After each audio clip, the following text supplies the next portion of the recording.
Thank you for tuning in. I am your host, Priscilla Mack. Rise, shine, and give God the glory. This is the day that the Lord has made. Let us rejoice and be glad in it.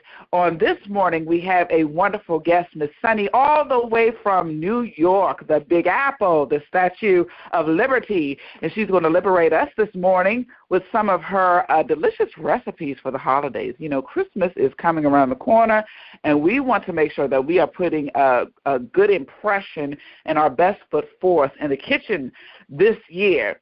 So, Miss Sunny, welcome. Thank you so much. I'm happy to be here. Thank you. Thank you for being here. Can you tell us, now I came across you on Facebook, and I just see these delicious pictures that you post on there about your food and these recipes, and I think I saw some about some ginger snap cookies. Mm-hmm. Yeah, sure. So I am, just to give a little background, I'm actually originally from Norway, and I've lived in New York for the past 20-so years. And about 4 years ago, I decided to go vegan, basically, for the animals, but also found that a lot of people were a little skeptical when they heard, you know, how are you going to be able to eat, and especially making delicious food and decadent things like cookies and holiday food. So I set out to really create recipes that will not make you think about vegan food, but just basically that food is food. So my passion then turned, I am a professionally trained chef, and I have my own catering company for a while.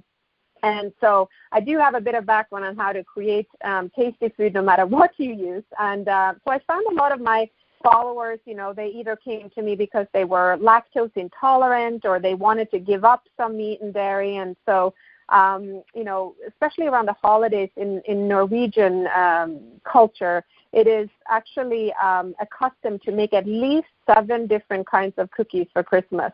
So they celebrate Christmas, I would say, a lot longer than we do here in this country. We start basically now, like December 1st, you start to prepare, and you basically bake a different type of cookie every single day. I think it's way more than 7, really. But so this time of year is fun for me. It's a way to connect with my culture when I feel homesick. And so, of course, the gingerbread cookies you saw that I posted the other day is really popular this time of year. It's got those nice, lovely Christmas spices of clove, cardamom, cinnamon, and ginger. And, you know, again, you don't need to use milk or butter or eggs. You can actually use, there's so many different kinds of plant-based milks that taste just as creamy and nice. And, of course, there's great vegan butters.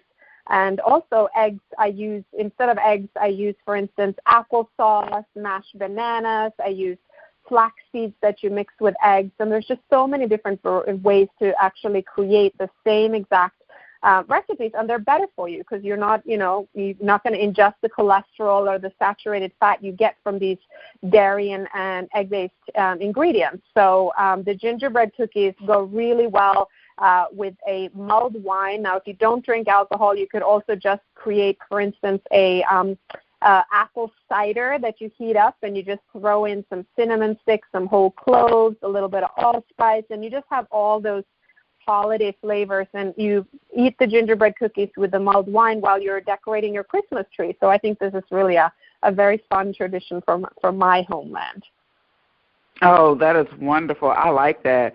Norwegian Christmas, the entire December, just baking different types of sweets, different types of cookies. And are these cookies healthy? Or I looked at ginger snaps, and I saw that they were actually healthy cookies. How do you prepare the rest of them? Yeah, the beautiful thing about, cooking plant-based is that, it tastes kind of naughty, but it actually isn't, because like I said earlier, you will reduce the amount of, any additives that, of course, by cooking or baking your own cookies, you actually have control over what you put in them. So if you buy cookies in the store, many times they have additives and ingredients that sometimes you can't even pronounce because they have to stay stable for the shelves. And even, in the bakery, sometimes they add way too much sugar and way too much butter. So I like to reduce the amount of butter and sugar in my cookies, but not sacrificing flavor. So, for instance, there are some delicious cookies I make that are cinnamon-scented cookies So the flavor comes from the cinnamon more so than the actual sugar and the butter. Then you have some other cookies that are really great for people who have children, for instance. They are rice puffs. You know, the rice puffs that you eat with like milk, you know, for breakfast. So basically what I do is I coat them in coconut oil, which is a good fat, and dark chocolate. So I use dark chocolate that has no milk in it, and I melt that, and then you basically fold them into these muffin wrappers, and you freeze them. You don't even have to bake them, and then those become delicious, healthy alternatives for your kids and for yourself, of course, and they're super simple to make as well. So I really base my recipes on ingredients that are, you know, easy to get. You know, there are no difficult to get ingredients or expensive ingredients, and as few ingredients as possible, because realizing most people are really busy, especially around the holidays. You have so many other preparations to make, but you still would like to have that pleasure of like a great variety of cookies that will please all, you know, everyone in your family, whether they are plant-based or not, and whether they're young or old or in between. So that's really how I set out to create my recipes, and I'm happy to say that I have some really wonderful followers who are really engaged with me, and they give me feedback, and that's just really valuable, and it's really rewarding to do this kind of work.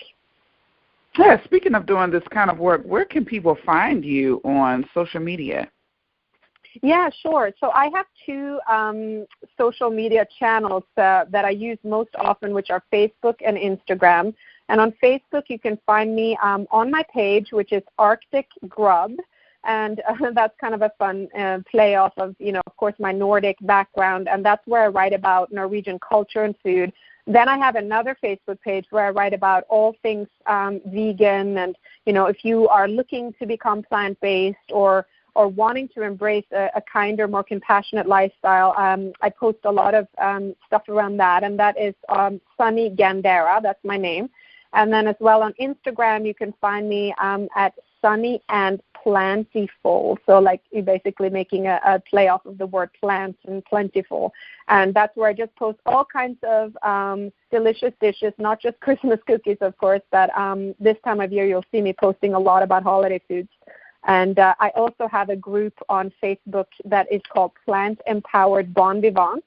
And that is for everyone. I would say about 80% of people who are joined, and I have close to over 900 people in the group now, are not vegan or plant-based. They're just interested in adding more fruits and vegetables to their diet and reducing the amounts of animal products in their diet, but they still are foodies and they love gourmet and delicious food. So that's where you can join as well. And it's a really welcoming, compassionate, welcoming group with a lot of wonderful people. So I would love to see some of you guys join, and hopefully you guys can get some inspiration to include more plant-based foods in your life. Ooh, that sounds great. I can't wait to see these recipes that you have. So I want to follow the page myself because I love food. I am a food lover. And it's always good to see those healthy options flow through the timeline feed and be able to add something that's beneficial to us, especially during the Christmas holidays. So we are really excited, and thank you so much for sharing all of this information with us this morning on how we can eat sweets. We can taste the naughty and still be nice to our body. Yes. Absolutely. I'm sure my kids will enjoy that because they love cookies. So, and also, what do you think about this? I saw on Pinterest some ginger snap cookies, but they were dipped in some kind of dipping cream. Do you use that? You can. Well, actually, what I like to do sometimes, and it's a fun activity, speaking of kids, to do with your children, is to make a very simple sort of confectioner's glaze. So just add a little bit of water to some powdered sugar, and then you can pipe out and just decorate your gingerbread cookies, right?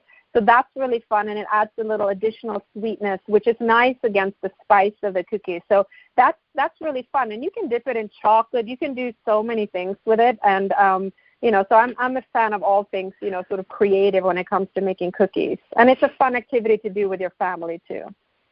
Wonderful. Well, once again, thank you so much, Sunny, for joining us this morning.